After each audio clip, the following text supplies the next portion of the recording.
Famous, enhorabuena, eres el ganador oficial de OT 2018. ¿Qué tal sienta esto? Mm, bueno, ahora estoy como en proceso de asimilación, pero bien, sí, bien. El nombre era un poco predictivo, ¿no? Famous, era un nombre como para ganar Operación Triunfo. Sí, bueno, es que eso siempre o sea, siempre me han preguntado de por qué tan dado famous, o sea, yo decía, bueno, no sé, pregúntaselo a mis padres por qué me lo han puesto, no Es tu sé. nombre real, ¿eh? No es ningún nombre Sí, sí, es mi artístico. nombre o sea, veis mi DNI y pone famous, sí, de verdad, sí. A mí me lo preguntaban mucho cuando estaba en el cast y me decían, ¿pero es tu nombre artístico o de verdad? Yo decía que sí, por Dios, que sí. ¿Cómo recuerdas la gala de ayer? ¿Has tenido tiempo a procesarla? Es que te lo he dicho ya, es que estoy todavía en proceso de sí, soy ganador, no sé qué, y ahora cuando salga afuera, ¿qué voy a hacer? No sé, bueno, sí, tengo más o menos claro y eso sí. ¿Qué quieres hacer en tu carrera musical?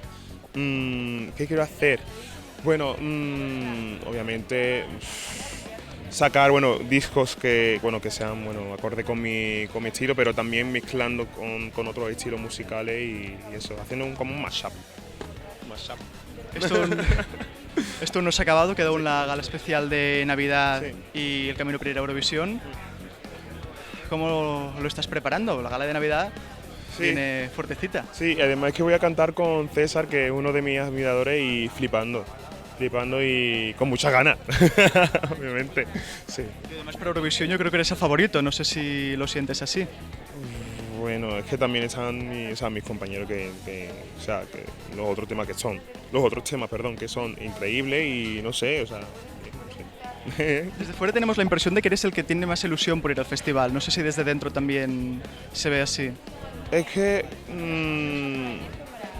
yo soy muy de, ay, no sé qué, es que claro, es que yo, como yo dije que yo, o sea, que yo quería ir a Eurovisión, bueno, no sé, o sea, yo creo que los demás tienen muchas ganas, o sea, sí, creo que no. ¿Y cómo crees que vas a llevar ahora la fama? ¿Cómo crees que vas a llevar ahora la fama, que te reconozcan por la calle? Creo que es normal, o sea, va a ser un poquito, o sea, va a ser más complicado salir y tal y, bueno, hacer tus cosas, pero no sé, yo creo que o sea, lo podría hacer, o sea, podría hacer mis cosas, pero no, o sea, no se me subiría tanto, ¿sabes? Que tengo los pies sobre la tierra. Perfecto. Pues con los pies sobre la tierra te deseamos muchos éxitos y que vaya muy bien y que ojalá te veamos triunfar en lo más alto. Muchas gracias.